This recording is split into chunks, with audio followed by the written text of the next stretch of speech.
아기와 그 어머니를 데리고 이집트로 피신하여 내가 너에게 일렀을 때까지 거기에 있어라. 헤로데가 아기를 찾아 없애려 버리려고 한다.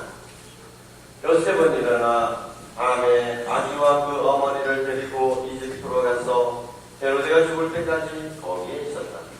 주님께서 예언자를 통하여 내가 내 아들을 이집트에서 불러내었다 하신 말씀이 이루어지려고 그리 된 것이다. 헤로데가 죽자 꿈에 주님의 천사가 이집트에 있는 요셉에게 나타나서 말하였다. 일어나 아기와 그 어머니를 데리고 이스라엘 땅으로 가거라. 아기의 목숨을 노리던 자들이 죽었다. 요셉은 일어나 아기와 그 어머니를 데리고 이스라엘 땅으로 들어갔다. 그러나 아르켈라우스가 아버지 헤로데를 이어 유다를 다스린다는 말을 듣고 그곳으로 가기를 두려워하였다. 그러다가 꿈의 지시를 받고 갈릴레아 지방으로 떠나 나자렛이라고 하는 고을로 가서 자리를 잡았다. 이로써 예언자를 통하여 그는 나자렛 사람이라고 불릴 것이다 하신 말씀이 이루어졌다. 주님의 말씀입니다. 그리스도님 참여합니다. 앉으십시오. 참 예수님, 성탄 대축일을 지내고 첫 주일에 우리는 성가정 주일을 지내게 됩니다. 성가정 하면 여러분은 어떤 느낌이 드십니까? 성가정, 아기 예수님을 모시고 양구 요셉과 성마리아가 이루시는 이 가정, 얼마나 거룩하고 얼마나 평화로울까. 그러나 우리가 분명히 해야 할 사실이 있습니다. 성가정은 거룩하고 평화로운 가정이기는 하지만 그렇다고 어려움과 시련이 없었다는 이야기가 아닙니다. 그렇다고 갈등이 없었다는 얘기가 아닙니다. 오늘 제목을 보면 헤로데를 죽이려고 하고 헤로데가 아기를 죽이려고 했기 때문에 이집트로 급히 피난을 가야 됐습니다. 피난 사이가 얼마나 고달팠겠습니까? 얼마나 경제적으로 어려웠겠습니까? 또 겨우 몇 년 동안 거기서 살다가 이제 어디로 갈까 하다가 나자렛이라는 곳에 자리를 잡게 됐는데 이게 처음에 그 지방에 자리를 잡게 되면 아는 사람도 별로 없고 그 지구에 대한 뺄수가 없고 그래서 직업이 목수였지만은 목수는 그 당시 사회에서 가장 어려운 직분 중에 하나예요. 요즘은 하루 일당이 얼마나 뭐 이제 이렇게 생각하면 조금 일하면 뭐 대전충 작업하는 데도 그렇죠. 8만원 뭐 조금 속살을 하는 기술이 있으면 10만원 이렇게 받는다 그러는데 정부에서 저는 나무를 잘 잘랐나 잘린 나무를 다 깨끗이 치웠나 이거 뒤에서 조사하러 다니는 여자분들도 8만원 준대요. 그러나 옛날에 우리 60년대 70년대 납품판이 하루 일을 벌어서 사는 겨우 200불치를 하는 거 그날 일을 하지 못하면 그날은 먹을 것이 없는 이런 상황인 거죠. 요셉도 역시 마찬가지로 그렇게 한국에서 어려운 경제생활을 했습니다. 그래서 마리아와 요셉은 눈빛만 보면 서로 딱 통해가지고 나아갈 필요가 없는 그런 사이였을까요? 그들에게는 갈등이 없었을까요? 마리아는 혹시 요셉에게 여보 밀가루 다 떨어졌는데 여기 우유도 오신지 작년에 만들어준 탁자 그 식탁 그 좀 받아놓을게. 말 안 했을까요?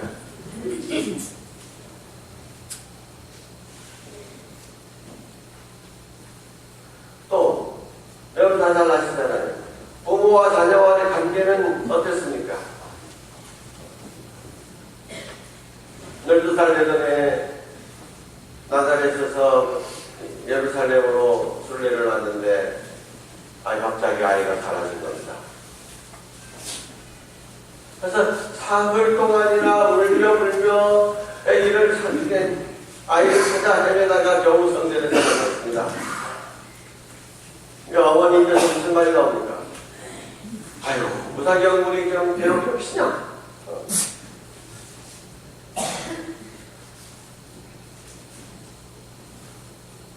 근데 그렇게 되면 자식은 당연히 아이고 어머니 죄송합니다라고 말씀드려야 될 건데 예수가 뭐를 했습니까? 미안하지 말도 한마디 안 하고 어머니 우산하셨어? 제가 나 우산 아버지 집에 있어야 되는지 몰랐을 거야.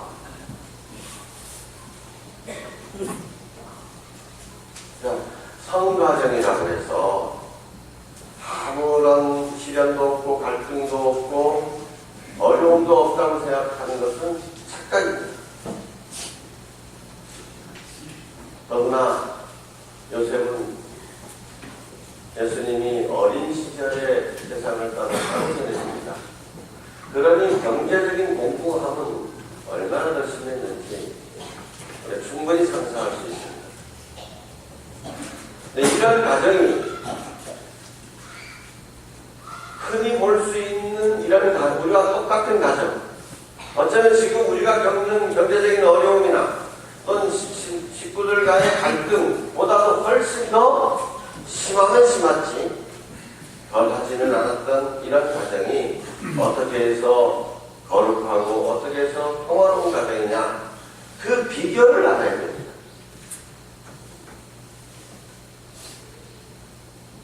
성가정의 특색은, 성가정의 핵심은 예수님께 있는 것입니다. 예수님을 모신 가정이 바로 성가정입니다. 그럼 물어봅시다. 우리에게요. 우리 부부 사이에는 과연 예수님이 머물러 계시는가? 우리 부모와 자녀 사이에는 과연 예수님이 머물러 계시는가?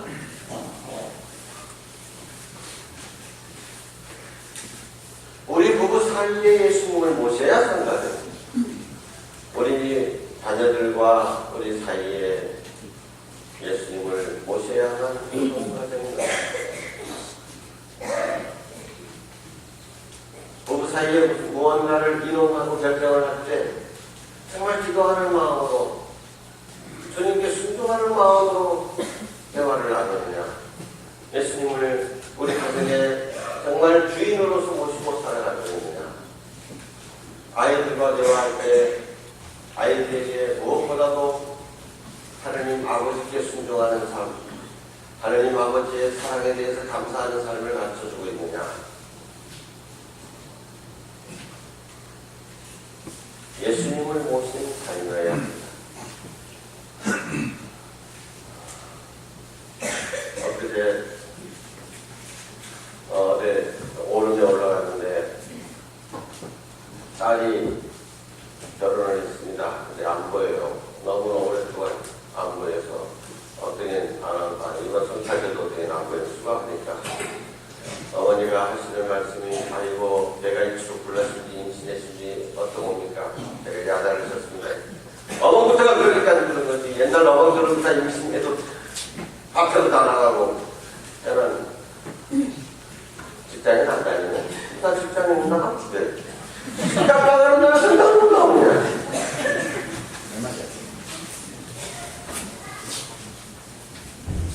우리 아이들 학원 다니죠. 학교 다니고 학원 다니고. 학원은 하루 빠졌다. 놀러 간다고 학원 빠졌다. 그래서 난리가 납니다. 근데 성당 빠졌다. 시험 기간에 나 도서관 갔다. 그러면 아이고 그래 시험 이게 조상 공부를 하나 했다 기도를 나가 대신해 주마니.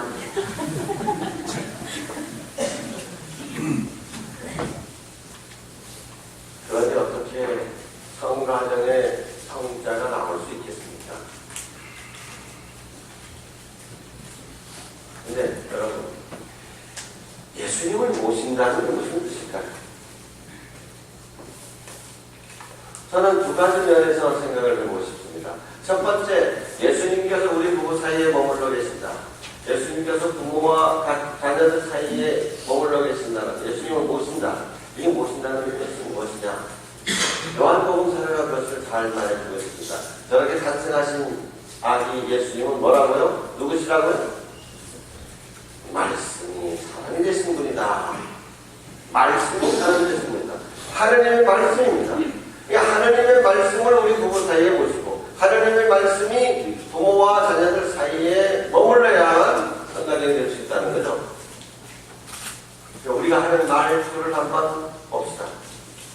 오늘 복사반 녀석이 깜빡해가지고 복사해 줄 준비 시간이 늦었습니다. 네, 어머니가 막 안절부절했죠. 그리고 애가 딱 나타나자 제가 제의를 입고 있는 동안에 얼굴을 비추고 다니는 아들한테 하는 말, 너 죽어.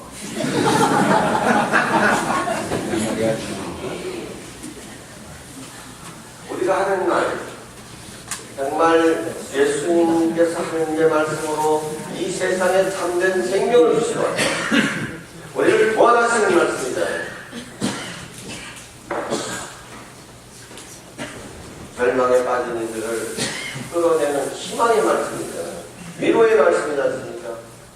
네, 우리가 하는 말들 가운데서 얼마나 이 하느님의 말씀을 닮았는가, 얼마나 살리는 말인가, 일으키는 말인가, 열매를 맺게 하는 말인가.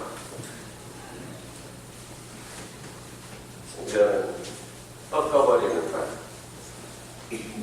상처를 주는 말, 내 욕심으로 더럽혀져서 미움이 돼서 또는 심지어는 저주의 말까지도 함께하게 됩니다.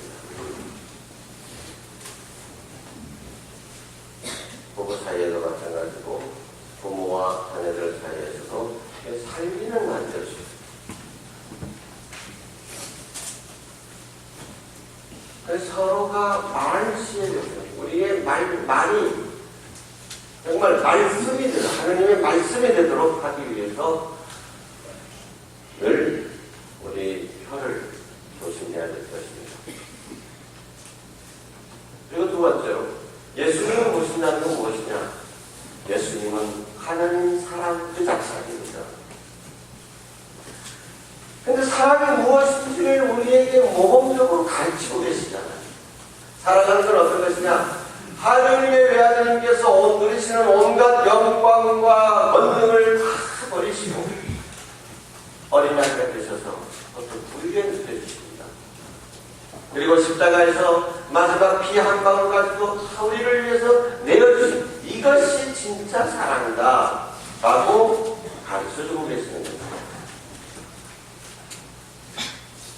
우리 가정에 예수님을 모신다는 것은 모든 신자들이 다 세례를 받았다고 하는 것이 아닙니다. 부부간에 정말 예수님의 사랑으로 살아가느냐, 부모와 자녀들 간에 서로 예수님의 사랑으로 살아가느냐, 이것이 문제죠. 저희 아버님이 돌아가신 지 10년이 됐습니다만 아버님을 떠올릴 때마다 늘 죄송한 마음이 아직도 가득합니다. 제가 특별히 효자라서 이런 것이 아니라 제가 뭐 좋다고 해서 아버님한테 특별히 뭐 잘못했다는 이런 얘기도 아닙니다. 그런데 아버님의 인생을 돌이켜봤을 때 아버지께 내가 큰 힘이 되어주지 못했다. 이런 아버님이 제일 힘들었을 때는 아버님 사업에 실패해서 부도가 나가지고 모든 걸 다 빼앗길 때였습니다. 그런데 그때 저는 대학생 때였는데 집에 들어오면 아버지 얼굴도 그렇고 식구들도 다 냉랭하고 이러니까 집에 있기가 싫은 거예요. 그래서 친구들하고 나돌아다닙니다.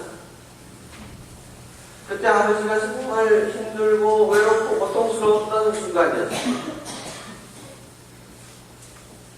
그때 너는 뭐 했느냐? 아버지를 위해서 너 한 게 뭐냐? 그때 너는 어디 있었느냐?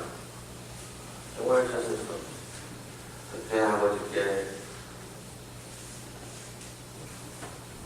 위로가 되고 힘이 되고 격려가 됐어야 된다. 부부간에도 마찬가지입니다. 이렇게 식구 간에 가정이 경제적으로나 사회적으로나 큰 어려움에 처하게 되면 식구들은 이구동성으로 한 마음이 돼가지고 희생양을 찾습니다. 우리 가정이 이렇게 어렵게 된 탓은 누구 때문이다? 왜? 희생양을 만들어야만 내 마음이 편하기 때문에 내 탓이라고 생각하면 더 괴로우니까 못 견디니까 그런 어려움을 이겨내기 위해서는 누군가를 지목해서 저런 때문이었다. 이렇게 해야만 그래도 마음이 편안한 겁니다.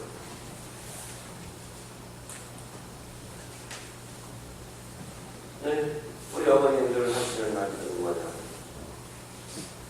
너네 아까 나만 안 들어보는 경우에 참. 그러나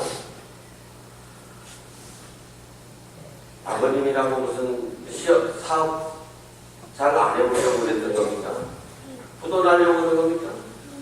아버지는 아버지 나름대로 최선을 다해서 성실하게 노력하셨고 그때 그렇게 결정을 내리신 겁니다. 식구를 위한 결정이었죠. 식구들 뒷바닥에 나앉게 하려고 그렇게 아무것도 아니지 않습니까? 그런데 우리는 그런 실패 때문이라고 해서 완전히 아버지 때문에 아버지가 그때 잘못했기 때문에 우리가 이렇게 경제적으로 어려움을 겪는 것이다. 이렇게 그냥 딱 몰아버립니다.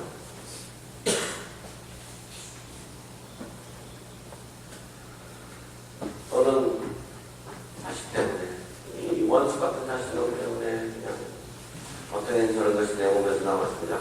저것 때문에 그것이 그렇게 희생양을 만들어서 희생양에게 손가락질을 합니다마는 그러나 그 때문에 우리 가정이 거룩하지 못하고 그 때문에 우리 가정이 평화롭지 못한 것이 아닙니다. 희생양을 만들 뿐이죠. 그것은 진실이 아닙니다. 그런데 여러분 희생양을 만들면 우선 내 탓이 아니니까 마음이 조금 좀 그렇게 죄책감이 없으니까 좀 편안한 듯 하죠. 그러나 희생양을 만들었을 때는 순간적인 안정이지 결코 우리 마음에 기쁨과 참된 평화를 줄 수가 없습니다. 여러분.